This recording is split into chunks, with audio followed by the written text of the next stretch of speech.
really thrilled with it. Makes it like I just did one a couple of years ago, year and a half ago, with Billy Fichter, a good buddy of mine, called Cold Brook. And you know, we've won big awards at the 4 film festivals that we've shown it. So it's well on its way to being bought. But will people see it? We'll see. Will video on demand make all its money back? We'll see. But we're not going to stop making movies, he and I, that are also big, but small, and medium. So. Well, I like the Ghost House. You like Ghost House? I do it. Yeah. Anybody see that one? Thailand. Thailand, yeah.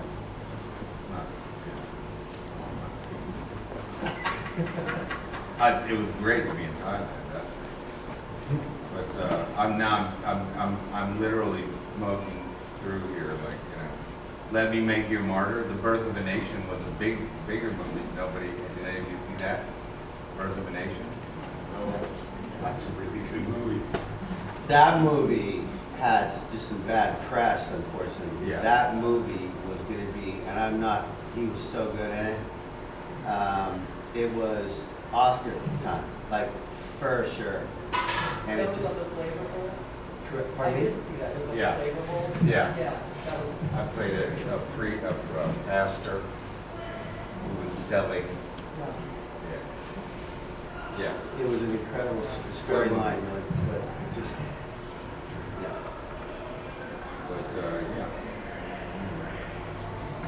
But just you can always check what actors are doing by just looking at what the IMDB or whatever. But nobody has time for anything, right? I mean, how many TV shows and shit do they make now? It's like they're making what 400 and something this year. Scripted television show, television Around the series. world. Crazy. Unbelievable. So, Seinfeld. Why, did you hear about it? Something that happened there? Maybe. Okay. Michael, whatever his fucking name is, like.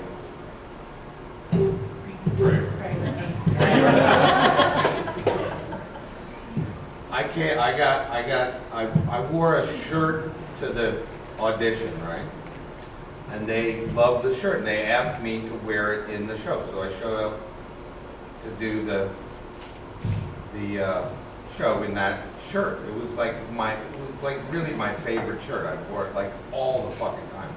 No wonder they loved it. It was a great shirt, right? They show up, and we get ready to do the scene that I was going to do with Kramer. And the producer, David, Larry David, right, says to Kramer and I, we should go rehearse the scene. So we go over to, we just find it, and Kramer,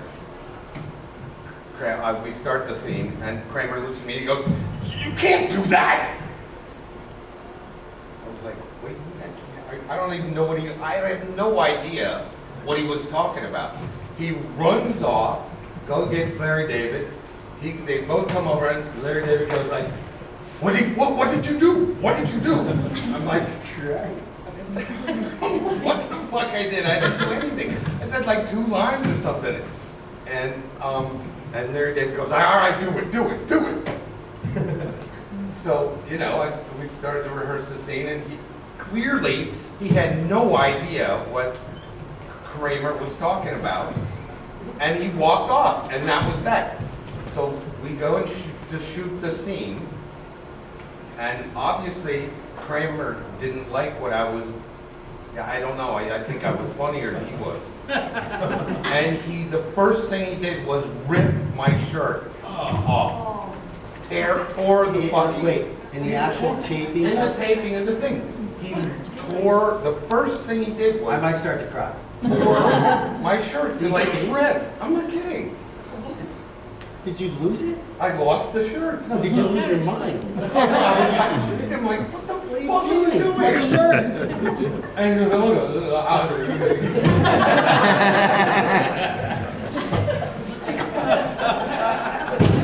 what are you doing, man? Jesus, fuck, this is like my favorite shirt. He said, yeah. Anyway, so they got me a new shirt, we did the scene, and that's like that's just one of, there were other things. So he didn't like the way you said his mother is a mother? I don't know what it was, That man. was He really just all it like, was. I said the first line, and he's like, "You can't do that." I'm like, "What the fuck did I That's do?" crazy. And then that ensued. Very nice, thank you. Yeah. Who else? I want to know about the shirt. The shirt got ruined. They said they were gonna even that they were gonna reimburse me. They never reimbursed me. Fancy polo? What was The so what? interesting about the shirt that he had to rip it off? What kind of shirt Was it offensive? No, he just was like trying to hurt me. Like very much on purpose. Because he looks at me and he goes like, "Comedy's hard." Yeah, right. Whacked up.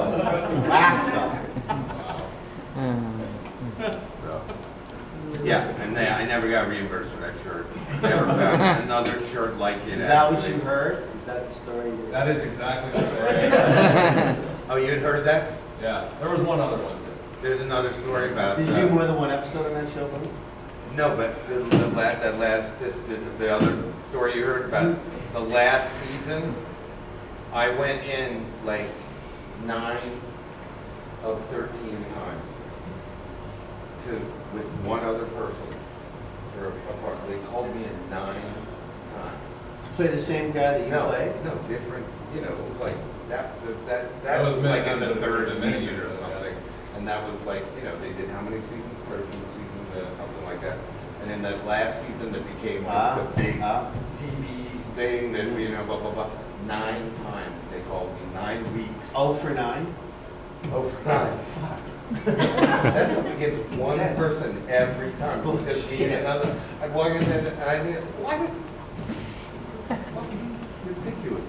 That's the life of a, That was a sitcom. They ask you every time, where's the shirt? Yeah. Maybe I would have had the fucking job. God, you owe me a shirt. Give me the fucking job.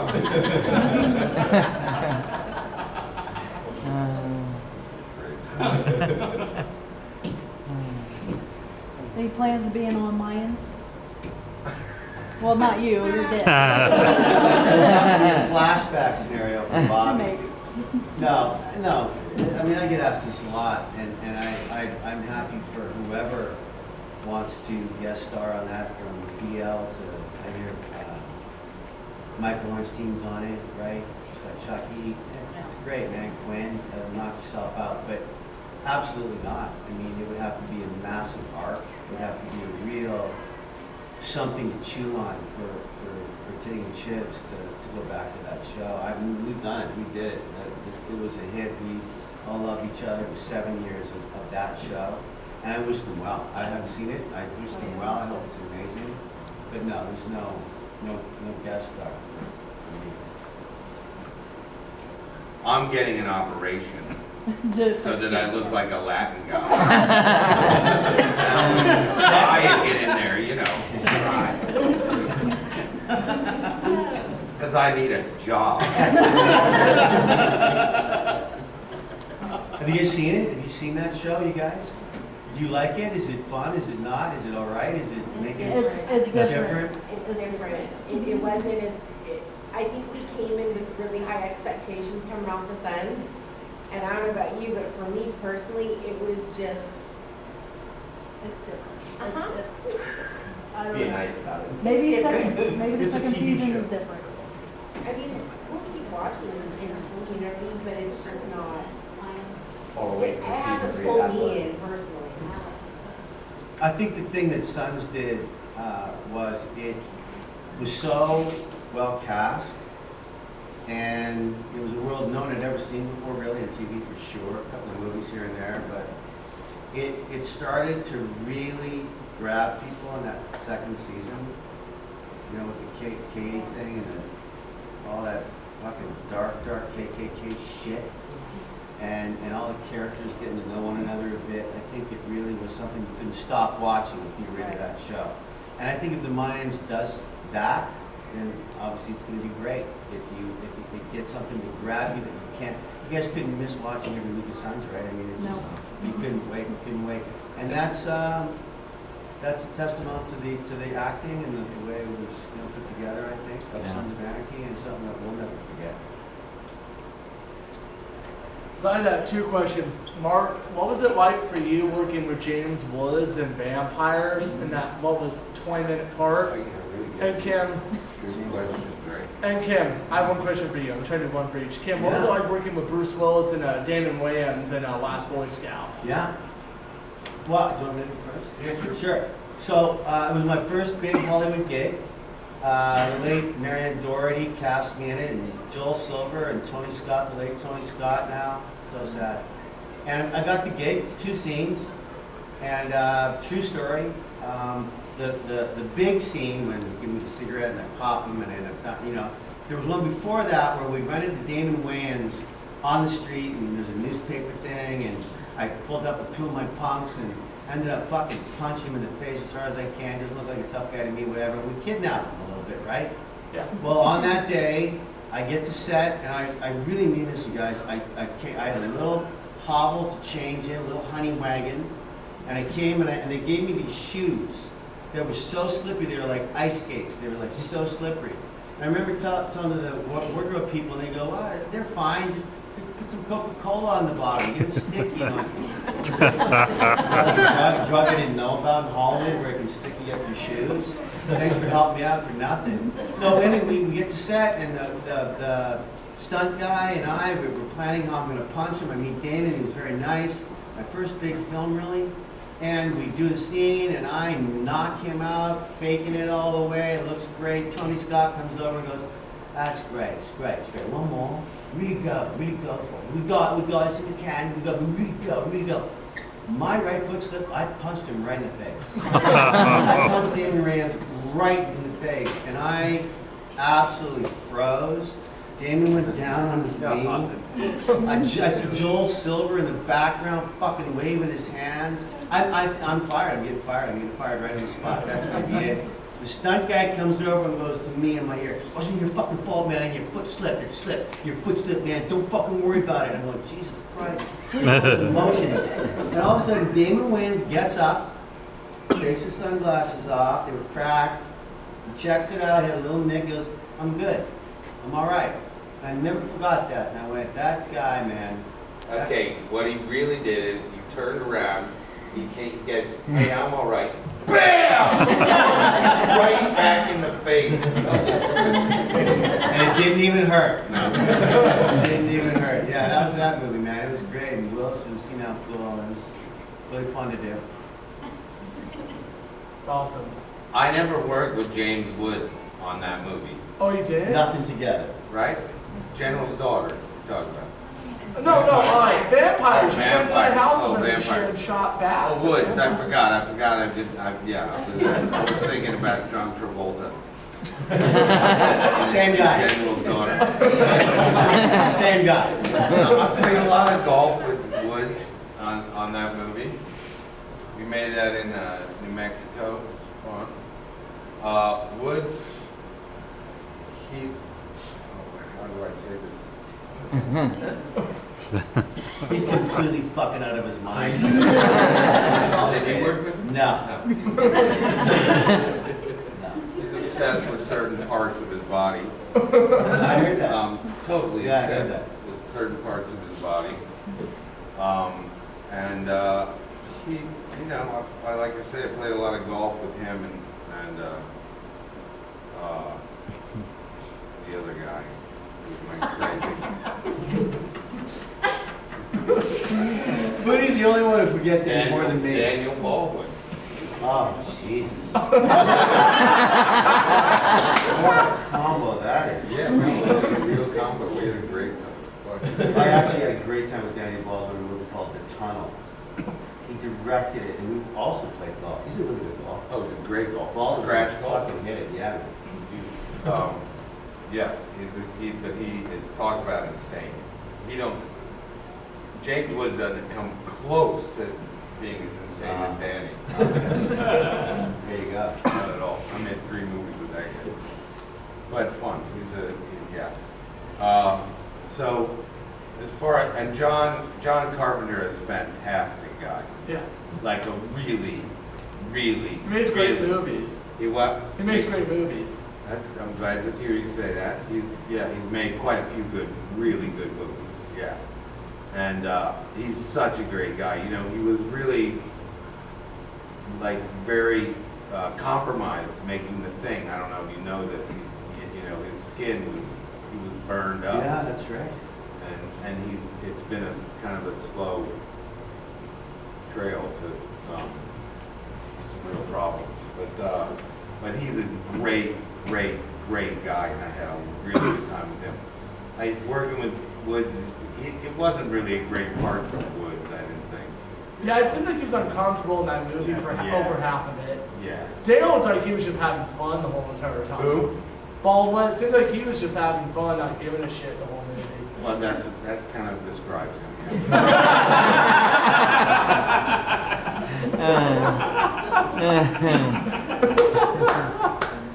I wonder if he feels like Justin Bieber becoming his nephew-in-law. Because Justin Bieber's been That's dating. Steven.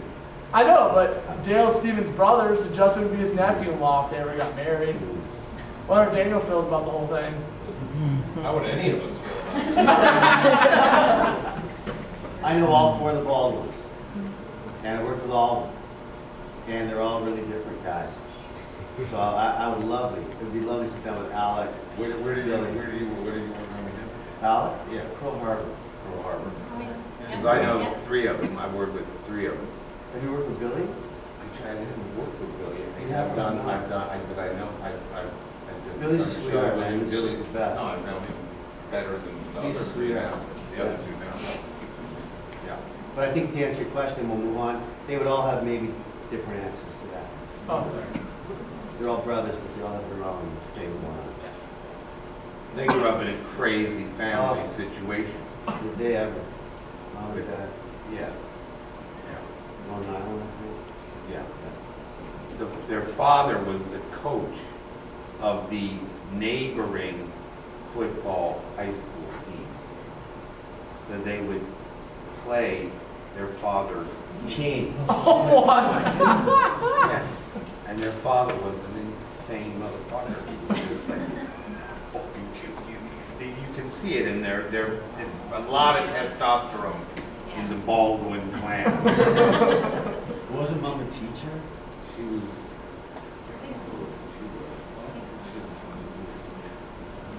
Maybe.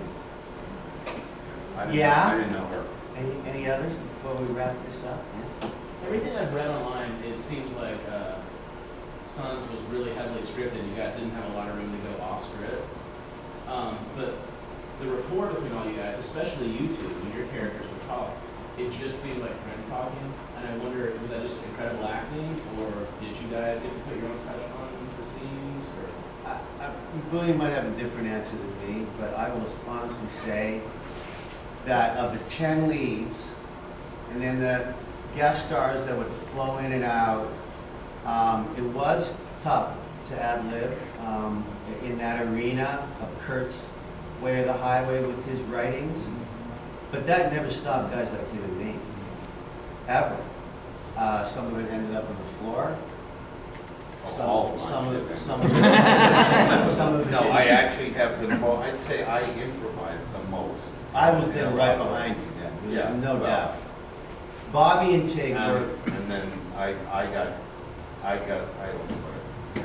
a lot of. so, but thank you, yeah, because he and I were obviously really comfortable together. yeah, and I'll tell you, a lot of people that I talked to who are also fans of the show, you're very often everybody's favorite character, and I think it's just the way you guys work on each other. We had, but you see, I don't know how to say this, but it was really hard I would go into meetings at the start of the second season, the third season, they bring in all the leads and we'd sit down and talk about them, what we would, and all I, as Tig, wanted to do was have more scenes with him, have more scenes with Opie, after killing Donna. Not my fault! That's what I, you know, and then, and rarely. No, I never had scenes with Kim.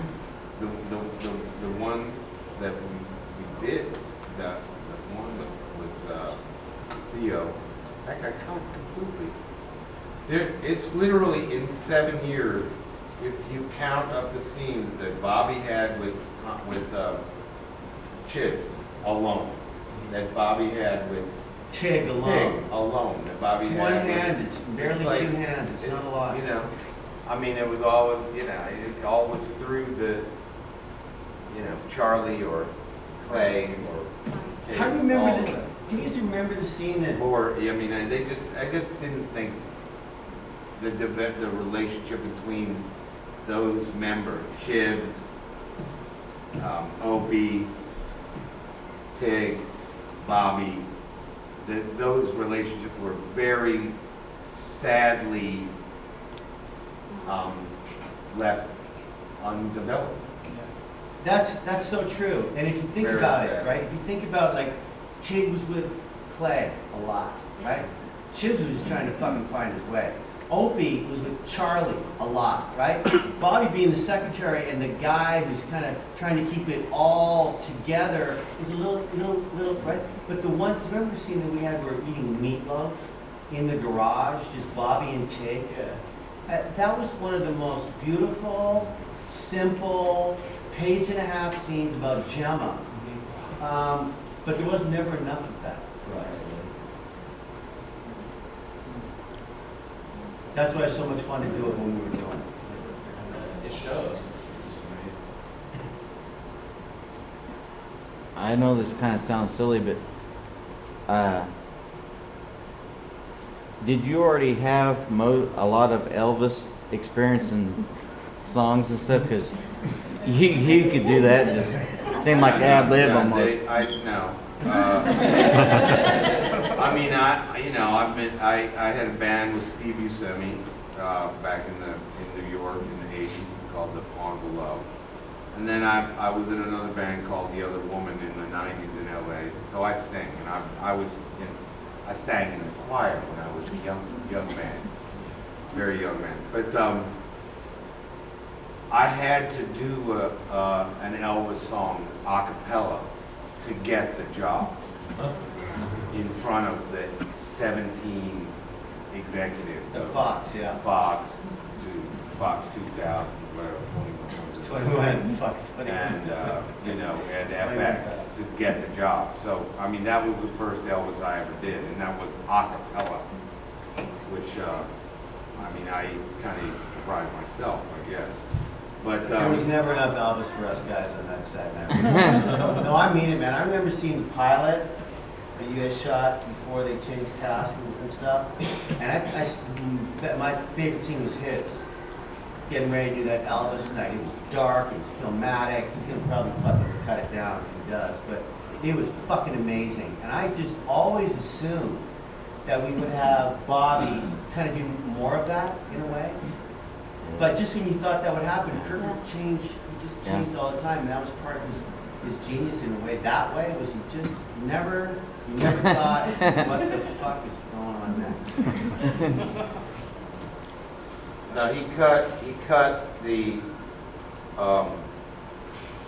this is a shining moment.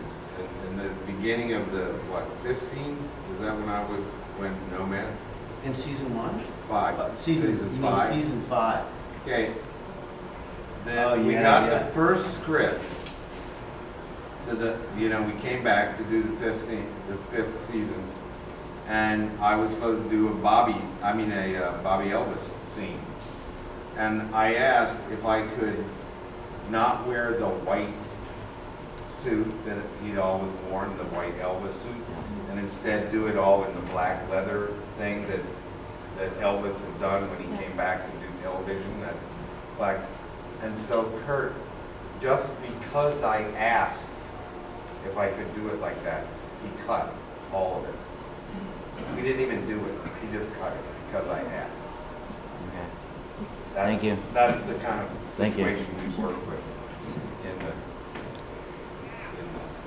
and send me out to be a nomad. Is there gonna be a season 3 of Bad Blood?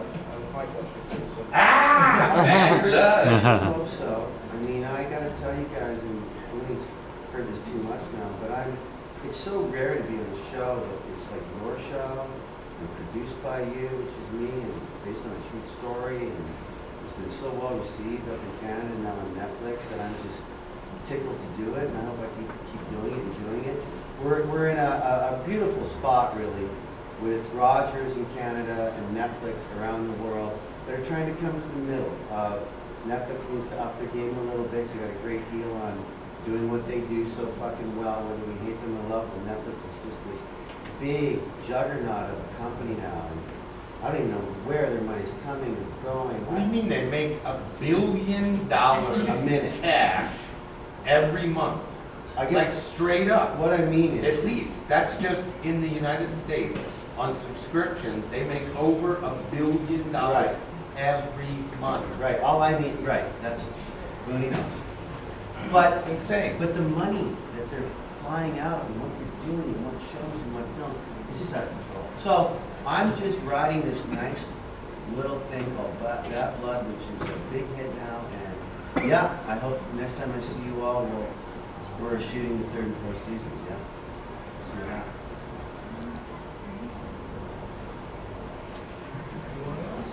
Is there anything you guys are working on that you guys are really, really proud of right now that you think we should be interested in, that we may or may not hear unless you guys tell us about it? Huh? Fuck you. What do you mean? Paradise City? Yeah. No, I gotta see a series that is in the can and they're trying to sell it. It was self-produced. I don't know if any of you saw American Satan, that movie. Did anyone see that film? Not a great movie. It was okay, I guess. I don't know. It's very adolescent basically for 12-year-olds. But the series, they took the characters and made a series out of it, at least an 8-parter, which is different than I think it's better, more adult than the movie was. That's in the can. I'm in the news when Disney opens up their streaming service in November, or I think it's October, November. Just fall, yeah. The one of the things that they're debuting in that is a thing called The Mandalorian, which is okay. I'm in that. So. Oh, cool. Those are the things that I got. I mean, there's a bunch of other little movies that nobody run with The Hunted with Michael Pitt, and I just did a movie with Shea Wiggum. Do you know that guy, Shea Wiggum? No one knows Shea Wiggum. He's No, I know Shea Wiggum is. awesome actor, really awesome actor. I just did a movie with him and Olivia Munn. Yeah, Munn. And Bruce Dern and blah blah blah blah blah called the Gateway. That's fun.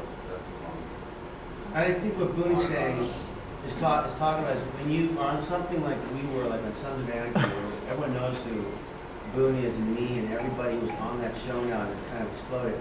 If you care about your actor or actors, you can find out what they're doing on IMDb, right? IMDb is exactly where you go. It's not always waiting for that next big show on TV that you can watch every Tuesday. There's so